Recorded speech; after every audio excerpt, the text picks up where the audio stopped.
খুব সহজেই সরষে ইলিশ বানানোর জন্য সম্পূর্ণ ভিডিওটি দেখতে থাকুন। নমস্কার, আমি পিয়ালি। আমার ভূতের রাজা দিল বর চ্যানেলে একটা নতুন রেসিপির ভিডিওর সাথে আপনাদেরকে স্বাগত জানাচ্ছি। সবার প্রথমে আমি শিলনোড়ায় 1 টেবিল চামচ মতো সর্ষে, 1 টেবিল চামচ মতো পোস্ত, 4টে কাঁচা লঙ্কা আর সামান্য একটু লবণ দিয়ে খুব ভালো করে একটা পেস্ট বানিয়ে নেব। আমি এখানে শিলনোড়া ব্যবহার করছি, তবে আপনারা চাইলে পেস্টটা মিক্সার গ্রাইন্ডারেও বানিয়ে নিতে পারেন। তবে শিলনোড়ায় মশলা বাটলে রান্নার স্বাদ কিন্তু আলাদাই হয়। এবার মশলার এই পেস্টটা একটা বাটিতে নিয়ে এর মধ্যে খুব সামান্য একটু জল, স্বাদ মতো লবণ আর খুব সামান্য একটু হলুদ দিয়ে সুন্দর একটা পেস্ট বানিয়ে রাখলাম। এবার কড়াইটা ভালোভাবে গরম করে সর্ষের তেল দিয়ে দিলাম 1 চা চামচ মতো। তেলটাও গরম হয়ে গেলে দিয়ে দিলাম খুব সামান্য একটু কালো জিরে।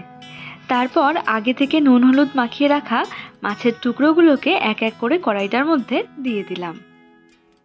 এবার মাছের দুপাশই উল্টে পাল্টে একটু হালকা করে ভেজে নেব। এবার মাছটা হালকা করে ভাজা হয়ে গেলে এর মধ্যে দিয়ে দিলাম আগে থেকে বানিয়ে রাখা মশলার পেস্টটা।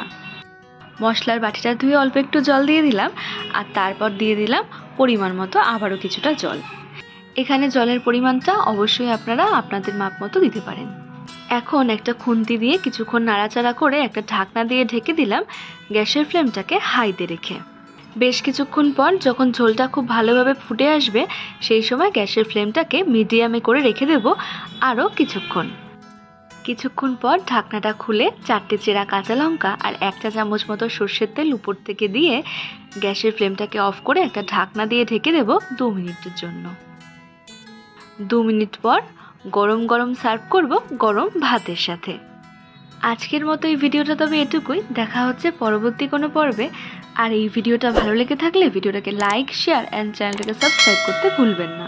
দেখা হবে পরবর্তী কোনো পর্বে। ভালো থাকবেন, সুস্থ থাকবেন।